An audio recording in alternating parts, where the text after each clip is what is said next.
Welcome to a quiet corner of history, where time seems to slow down and the world outside begins to fade into a soft, gray mist. Tonight we are stepping into the peaceful memories of Brookfield, a place of ancient stone walls and thick green ivy that has seen generations of students. Imagine yourself standing at the heavy oak doors of the school. The wood is cool to that touch, and the iron handle feels solid. As you push the door open, you are greeted by the comforting scent of history, the faint smell of old parchment floor wax and pipe tobacco. You walk slowly down the corridor, where the shadows are long and protective. On the walls there are rows of golden-framed portraits of teachers. You reach a small wooden door with a brass nameplate that simply says, Mr. Chippin. As you turn the handle, you enter a sanctuary. To your left, a tall bookshelf reaches all the way to the ceiling, filled with leather-bound books in shades of deep burgundy and forest green. In the center of the room, a high-backed velvet armchair waits for you. It is the color of a ripe plum and looks soft. Across from you sits Mr. Chips. He is wearing an old tattered black gown that he has owned for decades. Between the two of you sits a silver tray. You can see a porcelain teapot with tiny blue flowers painted on its side. Mr. Chips reaches out with a steady hand and picks up a silver spoon. Listen to the tiny, delicate clink of silver against porcelain.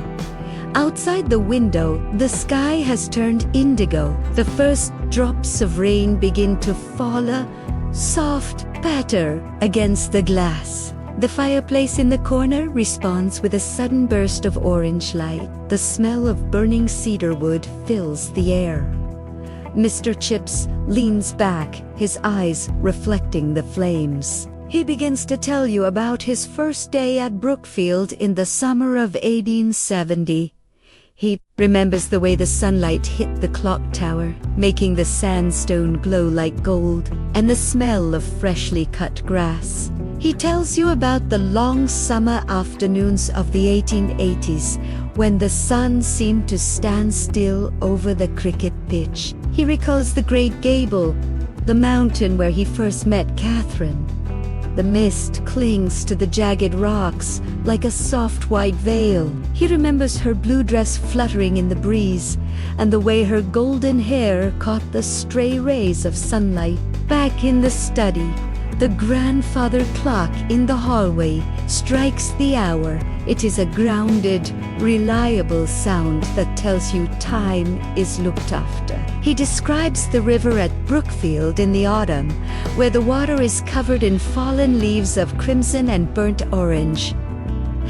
Think of yourself as one of those leaves. You are drifting on a river of peace. The water is supporting you toward total rest. He tells you about the winter of 1898, when the snow muffled every sound in the courtyard. The buildings were softened by blankets of powder. Imagine the stillness of the empty classrooms, where the sunlight streams through tall windows, illuminating tiny dust motes. He describes the old chapel, where the shadows are cool and smell of ancient stone and incense. All is well. He moves his hand to a small wooden box on the table. Inside are old letters, their ink faded to a soft brown. The rain has settled into a very fine mist. Mr. Chips mentions the old bell. For him, the bell now means rest now. He begins to count the imaginary chimes, slowly and softly. 1. Relaxation flows. 2. Tension dissolves. 3. Your breathing becomes slow. He speaks now of the library at Brookfield, a room so vast and silent that you can hear the heartbeat of the building itself. He remembers how he used to run his fingers along the spines, feeling the different textures: smooth, bellum, rough. He describes the heavy iron gears of the clock tower turning slowly, moving with a deliberate, unstoppable grace. He reaches out a trembling hand to turn down the small oil lamp on the table. Watch as the flame grows smaller, and then, with a soft puff of air, it is gone. The room is not dark, but filled with a soft, silvery moonlight. Imagine the vast open space of the school courtyard, where the ancient cobblestones are silvered by the frost. He describes the shadows of the Gothic arches, long and elegant. You are anchored in a deep, immovable peace. The sun has completed its work. The earth has turned its face away to rest.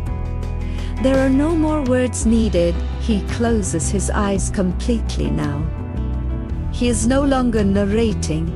He is simply being, and you are being with him.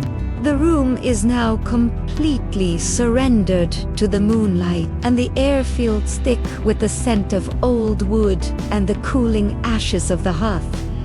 Mr. Chips doesn't move, but his presence is like a warm blanket in the dark.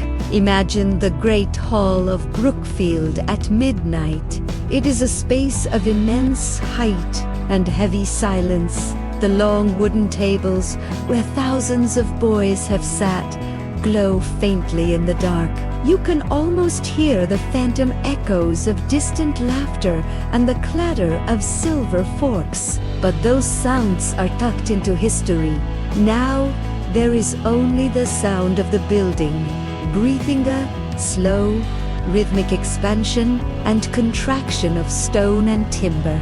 Walk with your mind down the long, shadowed corridors. The floorboards beneath your feet are smooth and cold, worn down by generations. Every inch of this school has a story to tell. Here, in the darkness, the walls seem to lean in and whisper that it is time to let go. Imagine the smell of the science labs, the sharp, clean scent of glass and chemicals, now resting in the dark. Move past the music rooms, where the grand pianos sit like silent giants, their ivory keys hidden under heavy velvet covers.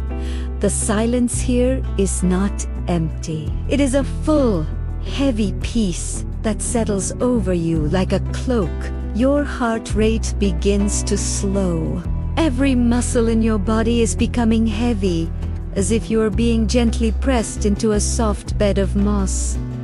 Mr. Chips thought about the thousands of names carved into the wooden panels, boys who grew into men, doctors, and explorers. Your worries and tasks are just tiny ripples on a vast, ancient ocean.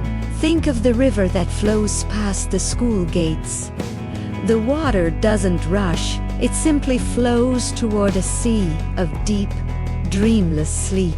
The current is doing all the work for you. Imagine the clock tower once more, high above the rooftops. The giant brass bell hangs suspended in the dark air, cold and still. The gears of the clock are moving with a slow, grinding precision tick. Each tick says another second is safely tucked away. The pressure of time is dissolving into a soft, purple mist. You are entering a sanctuary where only peace is allowed to enter. Mr. Chips remembers the winters of his youth, when the snow would pile up against the doors, sealing everyone inside in warmth. Think of the old library again, the highest shelves where books haven't been touched in 100 years. The dust is like fine silk. The pages are closing, the ink is dry, and the story for today is finished. Your breathing is now slow and rhythmic. Mr. Chips drifts into his own dreams, back to the Lake District. He sees Catherine standing on the edge of a cliff, waving. The moon has moved across the sky, and now the room is even darker, filled with a deep, velvety blue. The world is asleep, and you are part of that sleep. The story is complete. The day is done. Sleep, sleep, sleep. Thank you for allowing me to be a part of your night. May you find deep peace and restful sleep. Wishing you the sweetest dreams. If you liked it, please like, comment, and subscribe. Bye.